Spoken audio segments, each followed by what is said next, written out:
es el monarquianismo modalista, representado por otros de esos exponentes, como era Noeto, Prasea y Sabelio, lo que es el sabelianismo. Quiero aclarar que de casi todos estos autores de la época no se conservan escritos, no se conservan, por así decirlo, o sus pensamientos, más que todo fueron por los otros padres de la iglesia que conocemos como trinitarios, los que más o menos sabemos de ellos.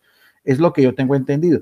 Esta forma no niega la completa divinidad de Cristo o el Espíritu Santo, sino que lo toma como meros modos o funcionamientos del único Dios, de tal forma que se puede decir que el Padre sufrió en el Hijo, algo que también se llama patripacianismo.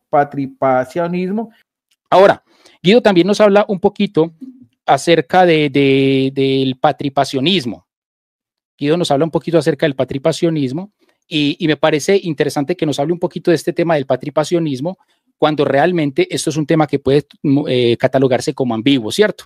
Pensaría que el patripacionismo va mucho más allá simplemente de creer el absurdo que Dios muere. La perspectiva patripaciana puede sugerir o prácticamente enseñar un tipo de sufrimiento paralelo y simultáneo entre Dios y el Padre. En otras palabras, el Padre sufre el dolor del Hijo y eso no tiene nada incongruente y eso es una perfecta unidad. Ahora, me parecería contradictorio levantar acusaciones en términos de un Dios Padre muriendo, que obviamente un Dios Padre muriendo para los unicitarios, pero cuando los mismos trinitarios están predicando un filopasionismo teniendo un Dios Hijo muriendo. Sea el Padre o sea el Hijo, entonces Dios moriría. Como si fuera poco, el pensamiento de la pasión del Padre es enseñada por los mismos padres apostólicos, en este caso de Ignacio de Antioquía. Yo les quiero leer por lo menos este texto que se encuentra en los padres apostólicos, en la carta que yo creo que tiene a Policarpo de Esmirna, y presten atención a lo que dice este texto de Ignacio de Antioquía. Presten un momentico atención y escuchen muy bien. En la página de los padres apostólicos, en la página 200, por lo menos en la de Alfonso Ropero, para los que tienen este manuscrito, en la página 200 dice lo siguiente, presten atención. Dice, dicen así, permítanme recibir la luz pura. Cuando llegue allí, entonces seré un hombre. Permítanme ser un imitador de la pasión de mi Dios. Escuchen, la pasión de mi Dios. Ahí mismo en ese mismo manuscrito, pero más adelante, dice lo siguiente. ¿Quién? Ignacio de Antioquía, presten atención. La pasión de mi Dios. Dice, espera en aquel que está por encima de toda la estación, el eterno, el invisible, que se hizo visible por amor a nosotros, el impalpable, el impasible, que sufrió por amor a nosotros, que sufrió en todas formas por amor a nosotros. ¿Quién es el invisible? Pues en la Biblia nos hablan del impasible y el invisible como el único Dios Padre. ¿Eso lo enseña quién? La Biblia. Más aún, Ignacio de Antioquía está diciendo que ese es el mismo Dios Padre en la persona de Jesucristo. Mateo o Leví, el apóstol de Jesucristo, cuando Jesucristo a los 30 años es bautizado, nos da este relato. Por entonces vino Jesús de Galilea, el mismo que veíamos de la gloria de Dios, que se hace hombre, que recibe nuevamente la gloria después de toda su labor mesiánica, el mismo que los pastores reconocen, hallarán un niño envuelto en pañales, y cuando es bautizado en el río Jordán, dice, para encontrarse con Juan y para que éste lo bautizara. Juan quiso disuadirlo y dijo, tú vienes a mí, yo soy quien necesita ser bautizado por ti. Jesús le respondió, deje que se haga en mí por ahora. De este modo cumplimos todo lo que debe hacerse. Entonces Juan aceptó. El versículo 16 al 17 es donde está la idea central, la perícopa. Una vez bautizado Jesús, o sea, el Hijo, el Dios hecho hombre, el encarnado, salió del agua y en el momento se abrieron los cielos. Lo mismo, la morada de Dios, porque la morada de Dios siempre está en el cielo. Y vio al Espíritu de Dios, o sea, el Ruach Kadosh, que ya es un personaje que aparece acá en el relato, que bajaba como una paloma y se posaba sobre él. Aquí vemos dos características: el Hijo que está siendo bautizado, Jesús, el Espíritu Santo que desciende del cielo, y lo más interesante, porque a veces escuchamos mucho a nuestros amigos unicitarios hacer mucho énfasis al Dios Padre del Antiguo Testamento, a Yahvé Sebaol, al Olán, el Eterno, el Shaddai, el Adonai, el Hashem. Entonces, en esa supuesta unicidad en el Antiguo Testamento, el mismo que hablaba del Dios de Abraham, de Isaac, de Jacob, el mismo de la Shema, escucha Israel, nuestro Dios único es, el mismo que se aparece a Moisés, pero aquí hay alguna característica muy especial, que es donde yo creo que está el meollo del asunto, porque al mismo tiempo se oyó una voz del cielo, una voz que venía del cielo, la misma morada que decían los ángeles, que nunca abandonó, que decía, en relación directa a quién, al que está en la tierra, a Jesucristo, es mi hijo amado el que me complazco. De hecho, cuando nos cita Mateo capítulo 3, versículo 13 al 17, nos dice que hay un Dios allí, un Padre en el cielo, un Hijo en la tierra y un Espíritu Santo bajando. Pero ¿qué hacemos entonces con Deuteronomio capítulo 4, versículo 36, donde dice, 36 dice, a ti se te ha mostrado para que sepas que Jehová es Elohim arriba en el cielo y no hay otro fuera de él. Desde los cielos te ha hecho oír su voz para instruirte y sobre la tierra te ha mostrado su gran fuego en medio del cual están las palabras de él. O sea, tenemos unas mismas palabras en el cielo y en la tierra. Entonces allí tenemos dos personas divinas, no están hablando del único Dios Jehová Elohim que está en los cielos y está en la tierra. Por tanto, reconoce hoy y reflexiona en tu corazón que Jehová Dios es arriba en los cielos y abajo en la tierra y que no hay otro. Entonces no hay distinción de personas en el seno de Dios. Dios es Dios arriba en los cielos y abajo en la tierra. Con eso termino. Carlos, quería preguntarte, lo hablamos hace 8 días, hay por así decirlo en la Sagrada Escritura dos textos que hablan sobre el bautismo. Uno, que es el que aceptamos los trinitarios, en el nombre del Padre y del Espíritu Santo, y en Mateo y en Hechos de los Apóstoles, en el nombre de Jesús. Yo quería preguntarte, ya que tú conoces tanto la historia, ¿cuál de esos dos fórmulas bautismales, o sea, esos dos conceptos, es el que ha prosperado a través de todos los siglos hasta nuestros días? Esa sería mi pregunta.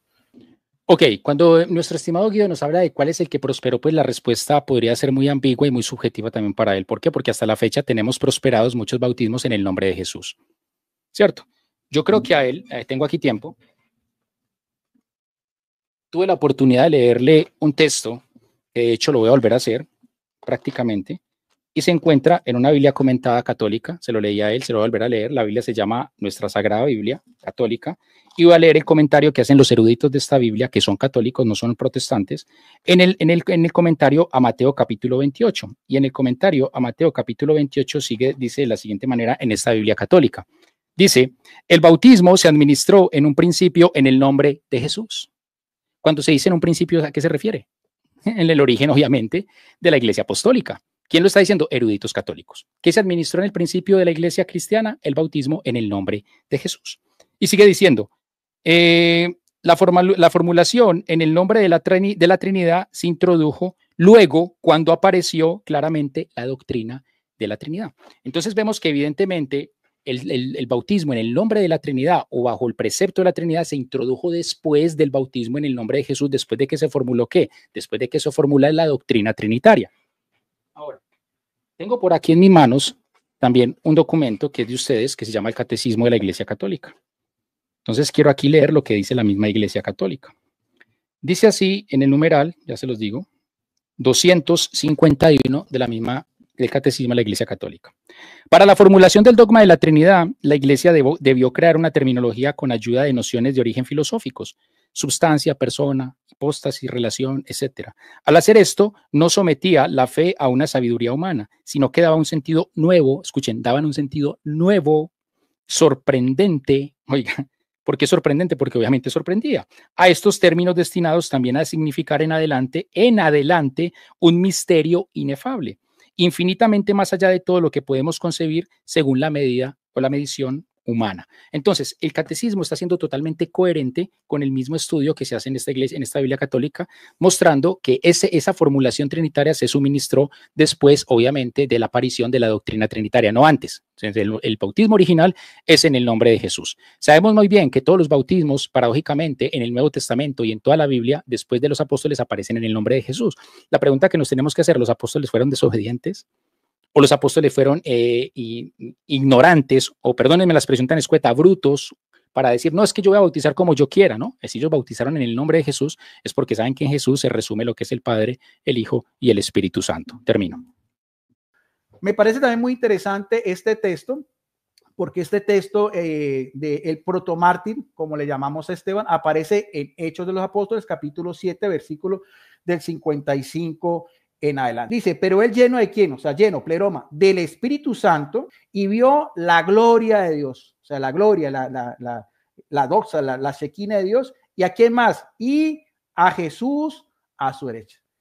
5 minutos. Adelante. Empieza ahora. Ok, más aún vemos claramente en Hechos capítulo 7, versículo 55 al 60, que dice que Esteban vio los cielos abiertos y al Hijo del Hombre en pie, que vio la gloria de Dios y al Hijo del Hombre a la diestra de Dios. Vemos que con base a esto, y en Juan 1, capítulo y versículo 18, a Dios nadie lo ha visto jamás. Esteban no vio a un Dios como si fuese un anciano sentado en un trono y a la diestra de ese Dios a un Hijo del Hombre parado, no, vio a Jesucristo, el único Dios, glorificado y bajo la gloria de ese único Dios. Eso fue lo que vio Esteban, siendo coherente con el mismo texto bíblico. Cuando la Biblia nos habla de la diestra de Dios, no se está refiriendo a un espacio georreferenciado como que si Dios tuviera una derecha o una izquierda. Se está hablando es en el poder de Dios, que de hecho el mismo Guido lo dijo, el poder de Dios. Entonces Jesucristo estaba en el poder de Dios, entronizado como el único Dios verdadero, manifestado a los hombres a través de él.